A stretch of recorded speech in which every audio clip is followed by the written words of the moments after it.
कि 2 साल पहले जब मैंने स्टार्ट करा था, मैं एक सीनियर से मिलने गया था दिल्ली में। उनसे मैं मिलने गया, कुछ डाउट्स पूछने थे। प्रीलिम्स का 1 महीना बचा होगा उनका, वो मेरे से बात करने आए।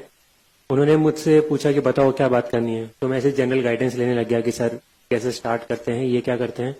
तो उन्होंने मुझे बहुत सिंपल बात बोली कि तुमने कभी किसी का ब्लॉग पढ़ा? इतने सारे टॉपर्स ने ऑनलाइन लिख रखा है, या इतने सारे लोगों ने ऑलरेडी इतनी बातें बोल रखी हैं, वो तुमने पढ़ी हैं? मैंने बोला नहीं सर। तो उन्होंने बोला कि नहीं, पहले जाओ वो पढ़ कर आओ, उसके बाद में जो डाउट्स हैं वो तुम मुझसे आगे पूछोगे तो तुम डाउट्स भी अच्छे पूछोगे और मैं जवाब भी अच्छे दे पाऊंगा। तुम्हारा भी टाइम बचेगा, मेरा भी टाइम बचेगा। तो उस वक्त मेरे को वो बात थोड़ी अखरी कि यार इन्होंने तो मेरे को कुछ बिना बताए यहाँ से भेज दिया। तो मैं जिस इंटेंशन से गया था, जो मेरा मोटिव था कि यार कुछ तो पता चलेगा, वो उन्होंने बताया नहीं।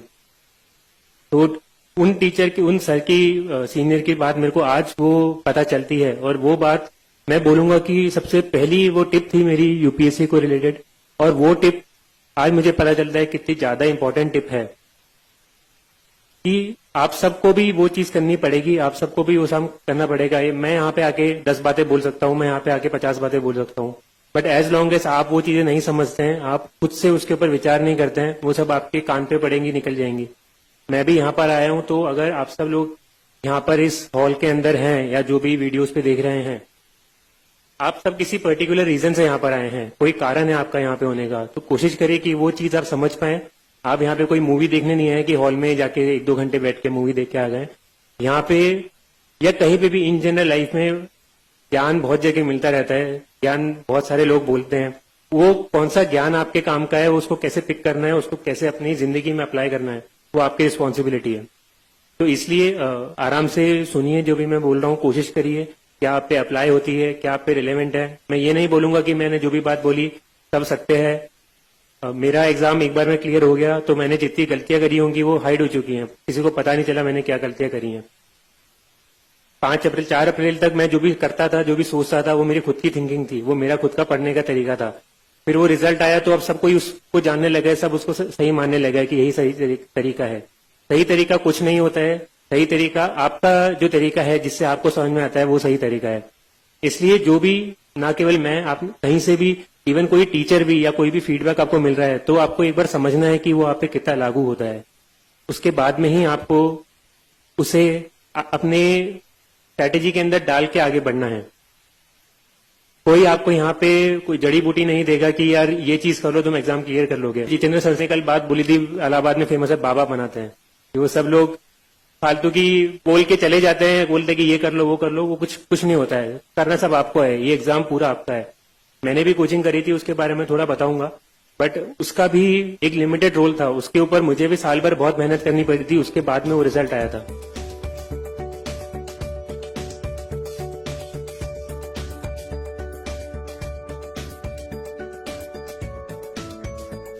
सबसे पहले मैं एक बता देता हूं कि थोड़ा मेरी लाइफ के बारे में बता देता हूं। मैंने 2010 में आईआईटी का एग्जाम दिया था। स्कूलिंग मेरी कोटा में हुई थी एंड बचपन से मुझे साइंस बैकग्राउंड में ज्यादा इंटरेस्ट था। सोशल साइंस, अपनी सिविक्स, ज्योग्राफी, हिस्ट्री, इन सब में बिल्कुल भी इंटरेस्ट नहीं आता था।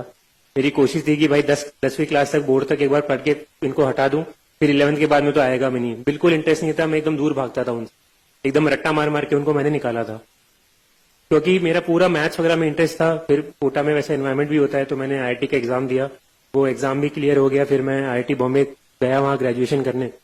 तब मेरे फादर ने मुझे बचपन से भी बोला था, और फादर मेरे सिविल सर्विसेज में ही है। पहले वो आरएएस थे, राजस्थान एडमिनिस्ट्रेटिव सर्विस में, अभी उनका प्रमोशन हो चुका है, वो आईएएस में है। उन्होंने मुझे बोला था, उनकी खुद की इच्छा भी थी कि वो आरएएस में, तो चाहते थे मुझे एज ए आईएएस देखना।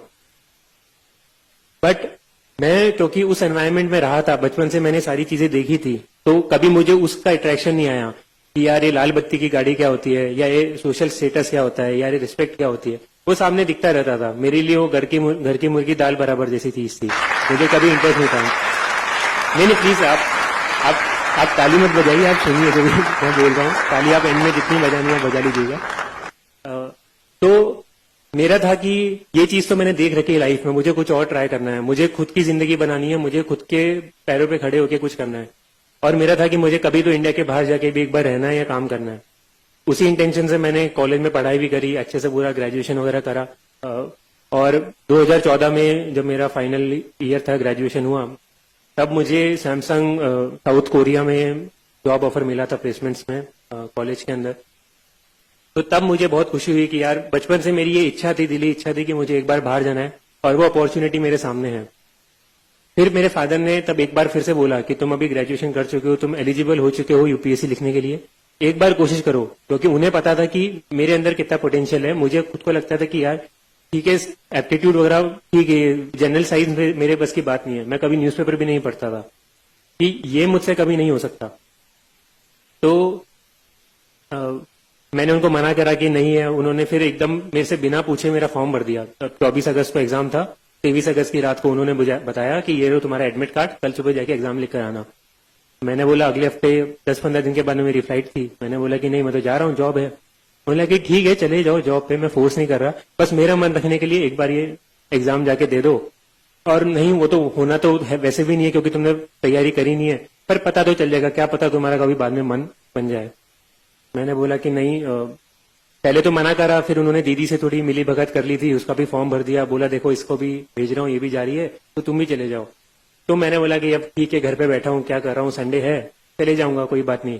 अब मैं वहां पर गया, मैंने पेपर खोल के देखा और मुझे कुछ नहीं आया उसके अंदर। पूरा जो पेपर 1 होता है जीएस का, तो होता यह था कि उसके पहले हमेशा GS 1 और GS 2 जो 2 पेपर होते हैं प्रीलिम्स के, उसके अंदर GS और CSAT वाला दोनों के नंबर जुड़ते थे और कट ऑफ इंजीनियर्स को फायदा होता था कि वो सेकंड पेपर में ज्यादा मार्क्स लेके GS थोड़ा बैलेंस करके 50-60 नंबर लाके वो भी क्वालिफाई कर लेते थे।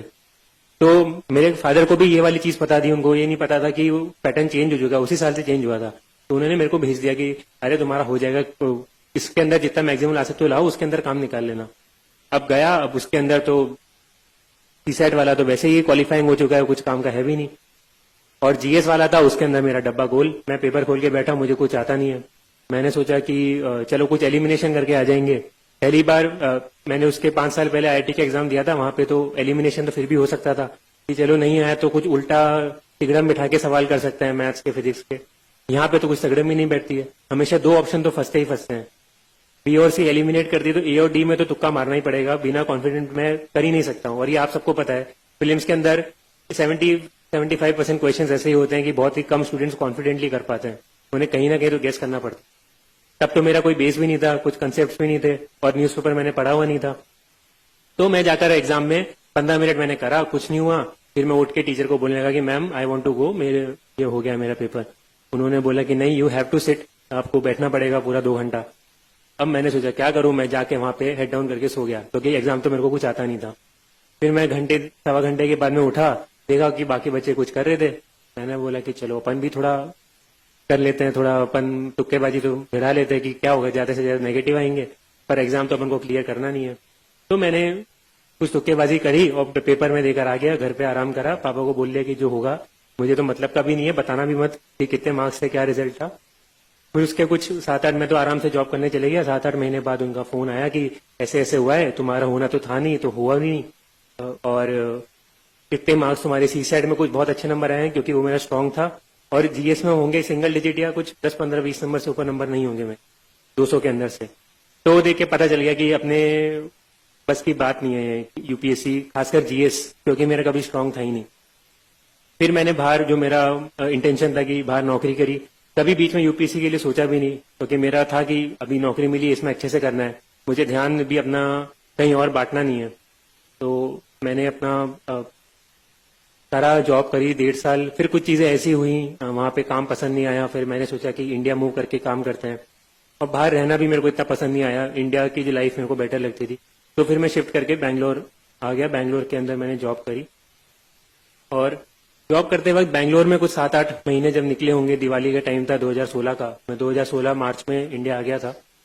तो जब अक्टूबर-नवंबर का टाइम आया, तब तक आते आते जो नेचुरल चीज है कि जैसे जैसे एज बढ़ती जाती है, थोड़ी लाइफ में सीरियसनेस भी होती है। कब हम हमेशा मजाक नहीं कर सकते हैं कि आज मस्ती कर ली, कल कोई मूवी देखने चले गए, परसों गेम खेलने चले गए, फिर वीडियो गेम खेल रहे हैं, ये हमेशा नहीं कर सकते, कहीं तो लाइफ में सीरियस होना पड़ता है। तो उस वक्त था जब मैंने सोचना विचारना शुरू करा, और वहाँ बैंगलोर का ट्रैफिक भी ऐसा था कि आधा पौन घंटा मैं कैब में बैठा रहता था ऑफिस जाने के लिए, तो और कुछ काम था भी नहीं। तो मैं बैठे बैठे यही सोचता था कि मैं क्या कर रहा हूँ, मुझे क्या करना है। तब मेरे दिमाग में ये सब ख्याल आने लगे कि मेरी जो बाहर लाइफ थी वर्सेस जो मेरी बेंगलोर में लाइफ है, जो मेरी इंडिया में लाइफ है, उसमें बहुत सारा अंतर है, बहुत सारे इश्यूज हैं।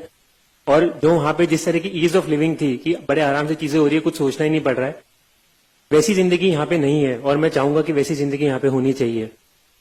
तो जैसे बैंगलोर का ट्रैफिक का मैंने बताया, तो ट्रैफिक का देख के लगता था कि यार ये ट्रैफिक में ये ऐसे क्यों कर रखा है, ये थोड़ा ऐसे कर सकते हैं तो ये निकल जाएगा। ये तो बहुत कॉमन सेंस की चीज है। ये एक बस स्टैंड है, वो उन्होंने एक ब्रिज है उसके बीच में बस स्टैंड बना रखा है, तो बसेस वहां पे रुकी तो ट्रैफिक जाम होना ही है।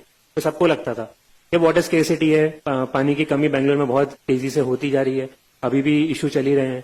तो तब से मुझे लगता था कि यार ये सारे चैलेंजेस हैं, और अगर मैं बाहर बैठे बैठे अगर मैं इंडिया में रह रहा हूं और अगर मैं इनको बस क्रिटिसाइज कर रहा हूं कि ये क्या है, ये गंदा है, बाहर अच्छा था, तो मैं मतलब इतना मेरे को इधर मिला है, मैंने सब कुछ पढ़ाई करी है, तो मैं उसके साथ ही गलत चीज कर रहा हूं।